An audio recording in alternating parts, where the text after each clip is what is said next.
জ্যোতি বেগম বকশীগঞ্জ থানায় মোকদ্দমা দায়ের করে দমন মামলা নম্বর হলো ৬৭/২০২৬। আসামি পাপ্পু, বিজু, বাদশাহ, জুয়েল, আশরাফুল, ইদ্রিস, জসিম এবং আসমা, এই ৮ জনের বিরুদ্ধে তদন্তকারী কর্মকর্তা বিগত চার্জশিট দিল 15/4/২৬ তারিখে।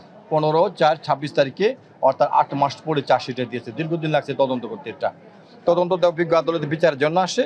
বিজ্ঞ আদালত মোকদ্দমার চার্জ গঠন করার পরে আসামিদের সাক্ষীর জন্য ধার্য করা হয় এবং আমরা রাষ্ট্রপক্ষ 9 জন সাক্ষীর মধ্যে 7 জন সাক্ষী বিজ্ঞ আদালত উপস্থাপন করি, জবানবন্দি গ্রহণ করে এবং আসামিপক্ষ তাদের জেরা করে। জেরা সাব্যস্তে রাষ্ট্রপক্ষ মোকদ্দমা প্রমাণ করতে সক্ষম হয়। আজকে 3টার সময় রায়ের দিন ধার্য করা হয়।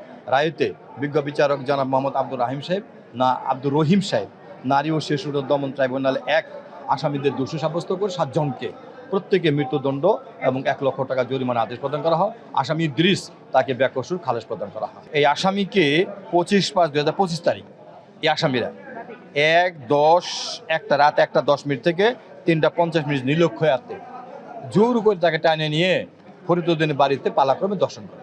মূলত বিষয়টা এটা, তাকে পালাক্রমে দর্শন করেছে। 7 জনই কাস্টডিতে। আসামি 8 জনই উপস্থিত ছিল। 1 জনকে ইদ্রিসকে খালাস দিয়েছে আর 7 জনকে মৃত্যুদণ্ড দিয়েছে। মৃত্যুদণ্ড মোতাবেক তাদের জেল হাজতে প্রেরণ করেছে। ঘটনা তারিখটা ছিল 25/5/25 তারিখে, দাঁড়ে হচ্ছে 26/25 তারিখে। সাক্ষী আমরা দিয়েছি 8 জন।